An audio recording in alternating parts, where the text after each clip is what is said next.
내가 너를 도울 것이라, 이런 제목으로 말씀을 나눕니다. 우리가 사는 시대에 과학의 발전은 참으로 놀랍습니다. 수백만, 수천억 개의 정보를 칩에 저장하는 것을 보면 우리 인간의 뇌는 참 신에 가깝겠다, 이런 생각이 들어요. 달에 우주선을 보내고 참 상상하지 못하는 일들이 계속 일어나고 있어요. 의학은 계속 발전해서 우리 몸 안에 있는 질병을 발견하고 또 치료합니다.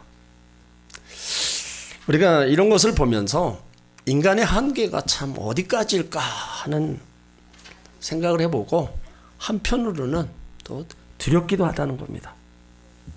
그런데 이런 것들을 만들어내는 인간을 보면 또 너무나 연약한 존재예요. 마음속에 일어나는 고독, 번민 때문에 밤잠을 이루지 못합니다. 사소한 말 한마디로 인해서 마음이 무너져요. 세상은 바쁘게 돌아가지만 군중 속에서 고독을 느끼는 사람들이 참 늘어나고 있습니다.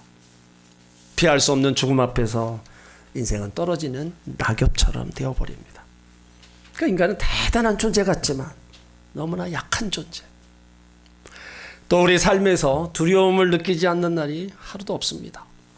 근심 하나가 없어지면 또 다른 근심이 오고, 걱정 하나가 없어지면 또 다른 걱정이 오는 거예요.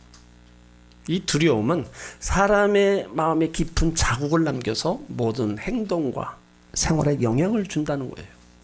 그러니까 두려움을 가지면 우리가 여러 가지 행동에 제약을 받고 무기력이 빠지기 쉽다는 겁니다. 때론 이유 없이 불안하고 아무 일도 하지 못하는 경우가 있다는 겁니다.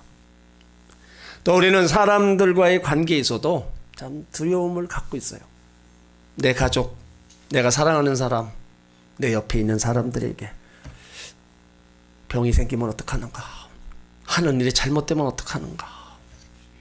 두려움 아닌 두려움을 가지고 근심 걱정의 시간을 보내는 사람들이 있습니다. 그런데 교회를 다니고 하나님의 이름을 부르고 기도하는 성도들 중에도 이 불안해하고 두려워하는 사람들이 있다는 거예요. 왜 그럴까? 여러분, 이 관계가 깨지면 두려운 겁니다.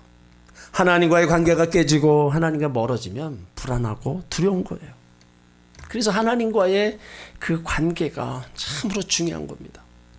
사람과의 관계 마찬가지죠.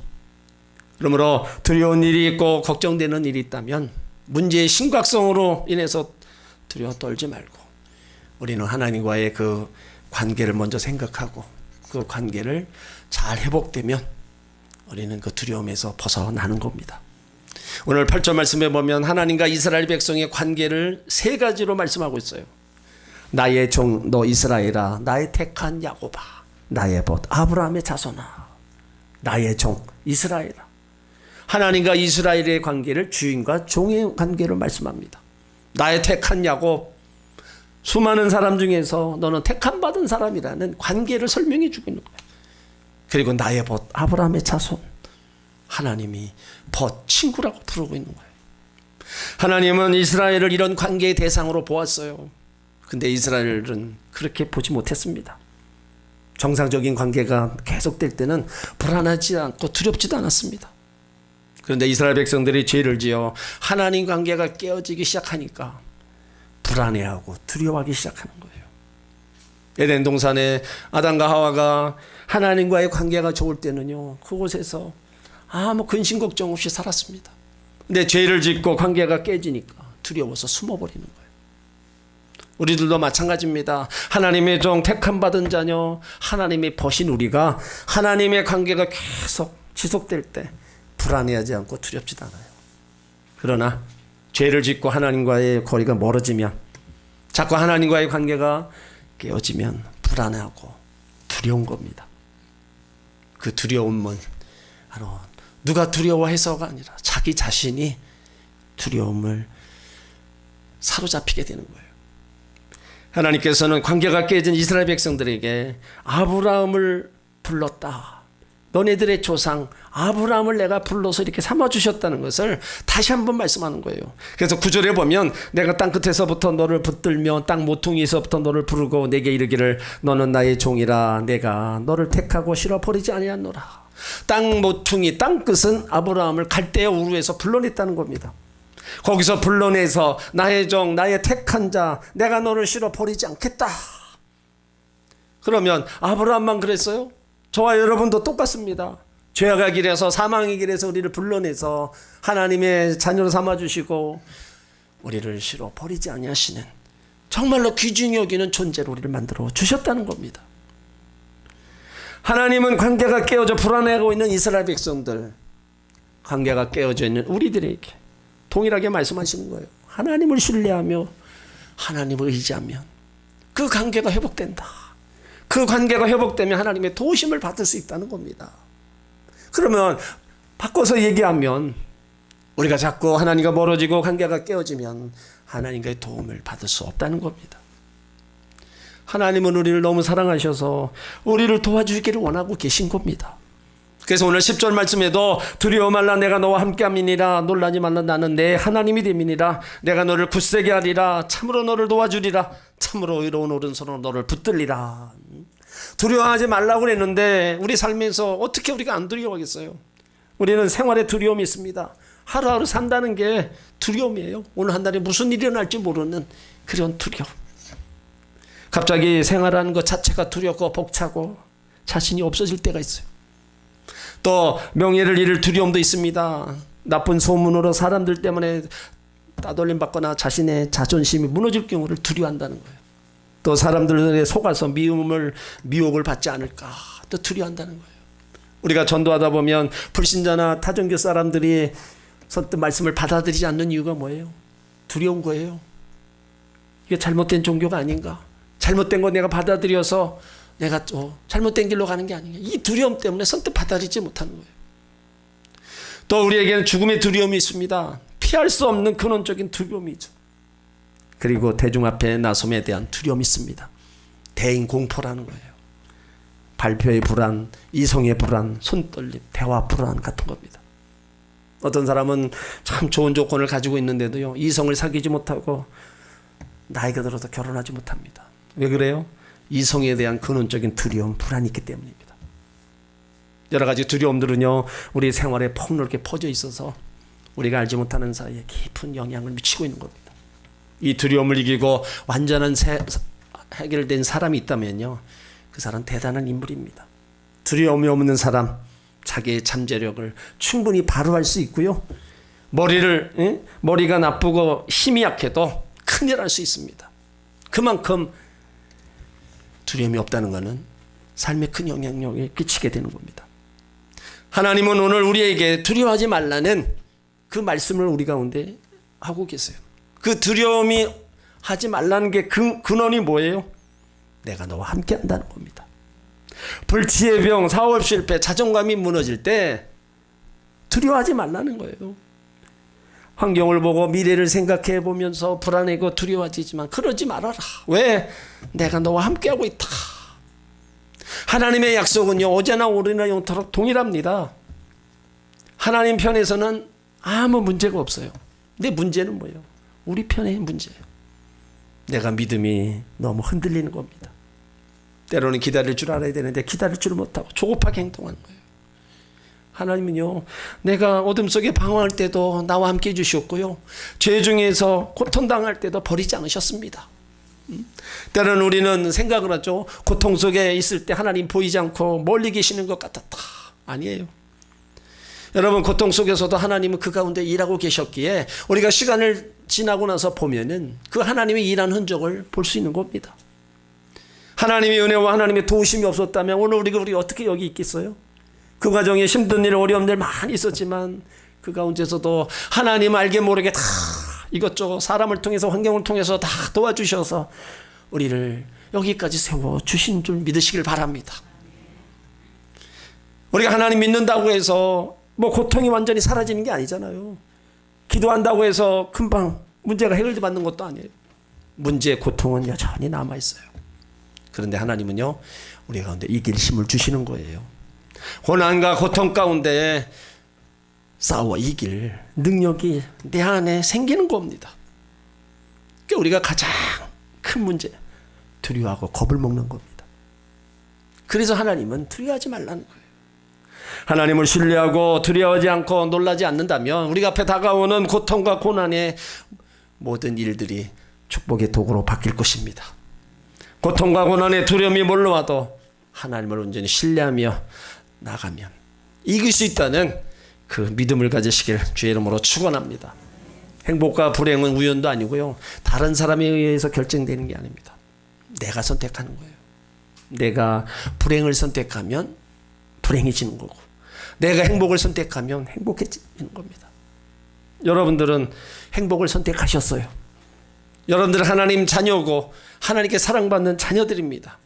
그래서 그것을 우리는 믿어야 되고, 이미 우리가 행복을 선택했기 때문에 나는 축복의 사람이라는 그런 자부심을 가져야 된다는 겁니다. 우리는 마귀를 택하지 않고 하나님을 택했잖아요. 땅을 택하지 않고 저 하늘을 택했어요. 그러면 나를 가로막을 것이 아무것도 없다는 겁니다. 우리 삶에 찾아오는 죽음, 질병, 실패, 그 어떤 것도 나를 가로막을 수 없습니다. 하나님이 그 택함 받은 하나님의 자녀를 결코 그냥 놔두시지 않는다는 겁니다.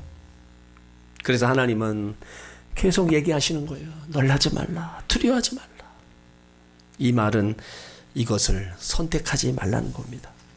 하나님께서 우리에게 말씀하세요. 내가 너를 굳세게 해줄 것이다. 참으로 너를 도와줄 것이다. 참으로 나의 의로운 오른손으로 너를 도와줄 것이다. 이 말씀을 하셔도 믿지 않는 것은 우리 믿음의 문제입니다. 하나님이 이렇게 참으로 의로운 오른손으로 너를 붙잡아 주신다는데 그걸 내가 믿지 못하고 내가 그 믿음 가운데 행하지 못하는 그것이 참 안타깝다는 거예요. 하나님이 도우실 때 의로운 오른손으로 도우신다고 하셨는데요, 이 오른손은요 권세와 능력, 최고의 축복을 상징합니다. 시편 139편 9절에 내가 새벽 날개를 치며 바다 끝에서 고할지라도 곧 거기서도 주의 오른손이 나를 인도하시며 주의 오른손이 나를 붙드시리이다. 시편 89편 13절에도 주의 팔이 능력이 있사오며 주의 손은 강하고 주의 오른손은 높이시니이다. 오른손의 권세와 능력, 최고의 축복을 상징하는 것, 그 오른손으로 우리를 인도하시고 붙드시고 높이심을 믿으시길 바랍니다. 우리의 평범한 모든 것들이 하나님의 손에 붙들려지면요 기적의 도구가 되는 거예요. 보리떡 5개와 물고기 2마리가 예수님 손에 얹어졌을 때 5,000명이 먹고 얻는 기적이 일어나는 겁니다. 그러니까 사람은 누구에게 붙잡히느냐에 따라서 그 인생이 달라지는 거예요. 사람이 주님께 붙잡히면 의의 병기로 사용되지만 악령에 붙잡히면 불의의 병기로 사용되는 거예요.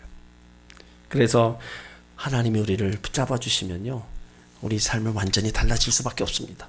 오늘 11절 12절에 보세요. 보라 내가 노하던 자들이 수치와 욕을 당할 것이며 너와 다투던 자들이 아무것도 아닌 것 같이 될 것이며 멸망할 것이라. 내가 찾아도 너와 싸우던 자들을 만나지 못할 것이요 너를 치던 자들은 아무것도 아닌 것 같이 허무한 것 같이 되리라. 우리를 괴롭히고 무서워하게 만드는 세력들을 4가지로 말씀하고 있어요. 11절에 내게 노하던 자들, 너와 다투던 자들, 12절에 너와 싸우던 자들, 너를 치던 자들. 이것을 정리해보면 내게 화를 내고 으르렁대고 싸우고자 덤벼드는 사람, 신경을 쓰게 하고 마음을 너무 힘들게 했던 사람들이 수치와 욕을 당하게 되고 멸망하게 되고 허무하게 될 거다. 여러분들을 괴롭히던 사람들이 수치와 욕을 당하게 된다는 겁니다. 왜 악인이 사라지고 멸망하고 수치를 당하고 우리를 만날 수 없게 돼요? 우리들이 잘나서 똑똑했습니까? 아니에요. 하나님 보호하시기 때문입니다. 하나님께서 우리들을 그 날개를 펴서 보호해 주시고 악인의 모든 공격들을 막아주신다는 겁니다. 그러니까 하나님께서 우리를 붙들어 주시고 보호해 주시면요 머리털 하나 상하지 않을 거예요. 믿어지지 않도록, 믿어지지 않아도 믿으시길 바랍니다. 여러분의 원수는 눈을 씻고 봐도 없을 것이고 괴롭히던 자들 다 사라질 겁니다. 힘들게 했던 환경들, 어려움의 모든 환경들이 하나님이 다 새롭게 회복시켜 주신다는 거예요. 그래서 13절에 보면 이는 나 여호와 너의 하나님이 네 오른손을 붙들고 내게 이르기를 무서워 말라 내가 너를 도우리라 할 것임이니라. 내가 하나님 손을 붙잡는 게 아니라 하나님이 내 손을 잡아주신다.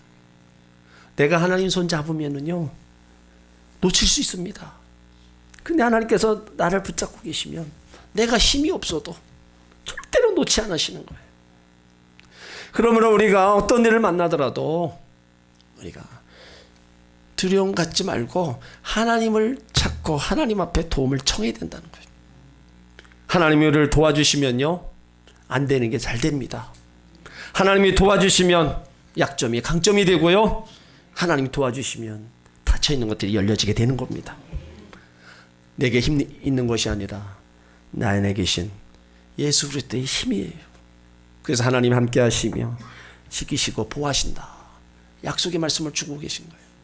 그러면 우리는 하나님과의 관계를 잘해야 된다는 거예요. 그 관계가 깨지면 안 된다는 거예요. 여러 가지 이유로 인해서 멀어지고 깨어지고 그러면요 하나님의 도움을 우리는 받을 수 없다는 거예요. 우리가 어떤 존재인가를 오늘 14절에 말씀하고 있어요. 지렁이 같은 야곱아 너 이스라엘 사람들아 두려워 말라 나 여호와가 말하노니 내가 너를 도울 것이라 내 구속자는 이스라엘 거룩한 자니라. 여기 지렁이라는 말은요 무가치하며 비천한 존재입니다. 하나님이 우리를 보실 때 지렁이 같은 야곱, 지렁이 같이 우리를 본다는 거예요. 아무 보잘것없는 무가치가 비천한 우리 존재들이에요. 그런 사람들을 하나님이 택해서 주의 백성 삼아 주셨다는 거예요. 그러면 감사해서 그 하나님 앞에 그 관계를 우리가 잘 유지하고 잘 섬기고 가야 되는데 그렇지 못한 거예요. 그런데도 하나님은 우리를 사랑하셔서 도와준다고 말씀하시는 거예요. 15절에도 보라 내가 너로 이가 날카로운 타작기계 사물이니 내가 산들을 쳐서 붓으로 튀기를 만들 것이며 작은 산들로 겨같게 할 것이다. 지렁이 같은 우리들을 날카로운 이빨 가진 새 타작기계로 바꿔주신다는 거예요. 타작기계가 돌아가면 산들이 부서져서 돌멩이가 되고 작은 산들이 부서져서 먼지같이 될 것이다. 이렇게 내가 너희를 도와줄 거다. 내가 두려워하지 말라. 16절에도 내가 그들을 까부른 즉 바람이 그들을 날리겠고 회리바람이 그것들을 흩어버릴 것이다. 악인들, 우리를 괴롭혔던 여러 가지 주변 환경들 겨와 같이 날아가고 회리바람처럼 그것을 다 흩어버린다는 겁니다. 하나님이 도와주시면 이와 같은 역사가 일어나는 거예요. 이렇게 하나님이 함께하여 도와주시면 어떤 일이 일어나요? 16절에 여호와로 인해서 즐거워할 것이고 하나님으로 인해서 삶에 일어나는 일들을 자랑하게 될 건다는 거예요. 가정에 평안함이 오고 하나님의 형통함이 오고 영혼이 잘 되고 범사가 잘 되고 육신의 강건함, 이런 삶이 우리 가운데 일어나니까 자랑하는 거예요. 하나님이 이런 은혜의 길로 이끌어 주시고 하나님이 이런 같은 은혜와 복 주셨다. 자랑하는 일들이 매일매일 일어난다는 거예요. 이건 내가 잘해서가 아닙니다. 하나님이 우리에게 행하시는 은혜와 복이라는 거예요. 세상 속에서 우리는요 지렁이와 같다 그랬어요. 근데 하나님이 우리의 이미지, 우리 신분을 완전히 바꿔주셨어요. 더 이상 지렁이 벌레도 아닙니다.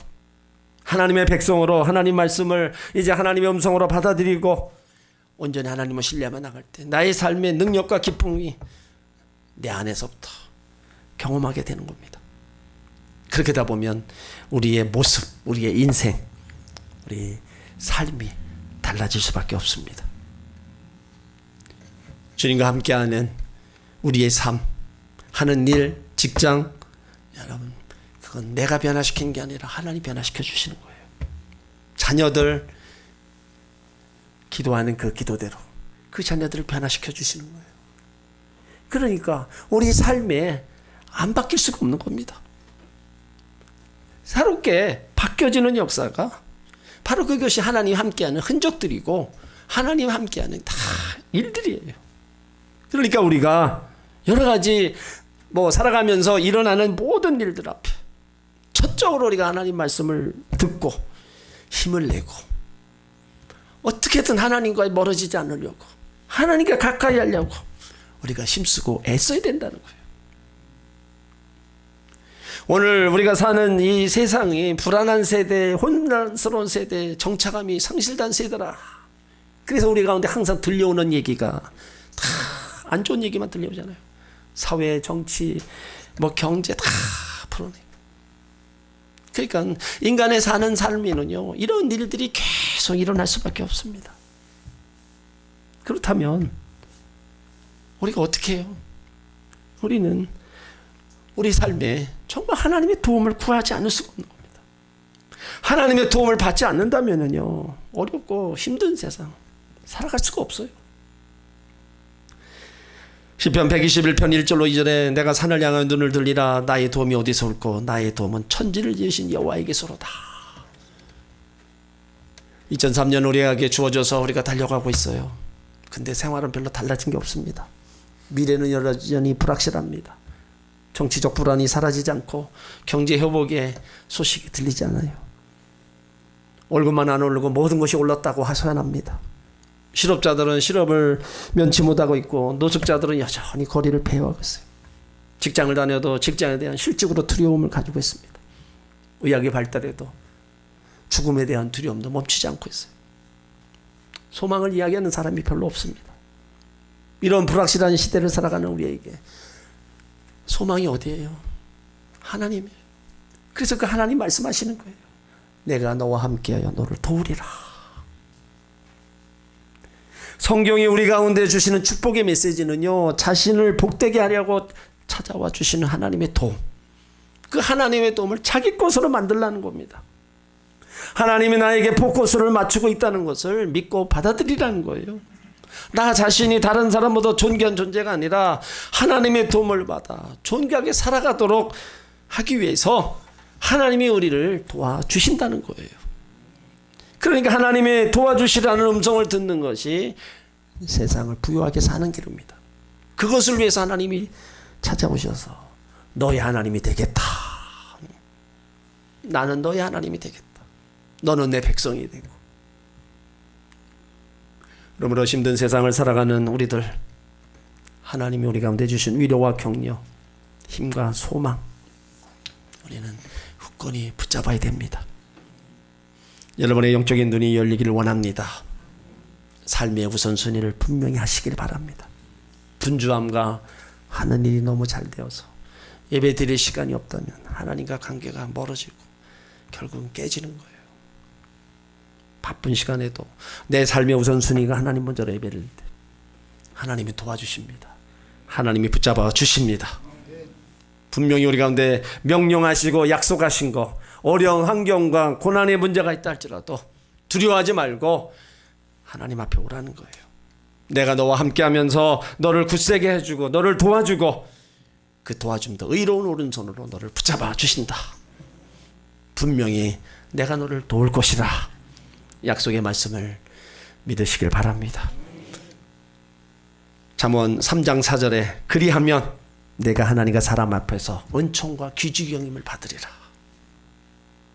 내 안에 예수님 모시고 하나님과 함께 하시면서 때를 따라 돕는 은혜를 우리가 받고 우리가 산다는 게 얼마나 복된 삶입니까?